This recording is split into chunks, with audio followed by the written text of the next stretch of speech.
ओम शांति।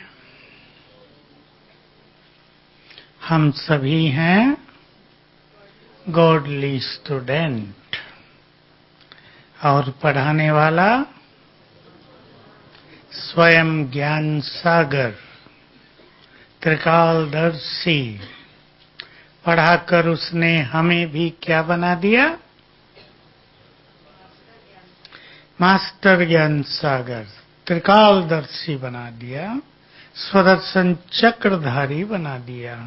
बनाया तो ज्ञान हमारे लिए प्रकाश है और इस प्रकाश में हमें सच्ची सच्ची राह दिखाई देती है। ज्ञान ने हमें जीवन जीने की कला भी सिखाई। ज्ञान ने ही हमें माया के प्रति भी अवेयरनेस दी, जागृति दी। ये माया है। और कर्मों का भी संपूर्ण ज्ञान दिया। तो हम इस पढ़ाई पर बहुत ध्यान देंगे। फुल पास होना है हमें, केवल पास नहीं। फुल पास माना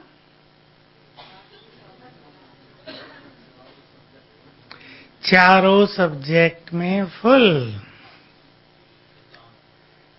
चारों सब्जेक्ट में फुल होने वाले, फुल मार्क्स लेने वाले ही पास विद ऑनर होंगे। जिनके बहुत अच्छे नंबर आते हैं उनको ही पास विद ऑनर मिलता है ना, सर्टिफिकेट पर। प्रोफेसर बैठी हैं सामने, ऐसा ही है ना। हमारे समय में तो मोर देन 70% आते ही मिल जाता था।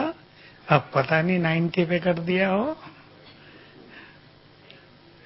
हाँ, अब तो बहुत आने लगे ना। तो बाबा ने हमें पहले ज्ञान दिया। ज्ञान को प्राप्त करके हम सहज योगी बन गए और ज्ञान और योग के बल से हमारे अंदर धारणाएं हो जाती हैं सारी। बिना इसके धारणा नहीं होती। और ज्ञान और योग के द्वारा ही हम निष्काम सेवा करते हैं। हर चीज की गुह्य गति ज्ञान के द्वारा हमें प्राप्त होती है। दो बाबा की मुख्य धारणाएं आज ध्यान देंगे। संपूर्णता की, समीपता की निशानी है निस्वार्थ भावना और निर्दोष दृष्टि। इन पे कार्य करेंगे जरा। निस्वार्थ भावना। सेवाओं में भी स्वार्थ रहता है तो विघ्न पड़ता है। तो सेवाओं के बदले नुकसान ज्यादा होता है। और ऐसी सेवाएं जो स्वार्थ भाव से की जाती हैं, यदि आत्माएं ज्ञान लेंगी भी तो उनमें भी स्वार्थ भाव रह जाता है। निस्वार्थ भाव, निर्दोष दृष्टि, ये बाबा के महावाक्य हैं। संपूर्णता की, समीपता की निशानी।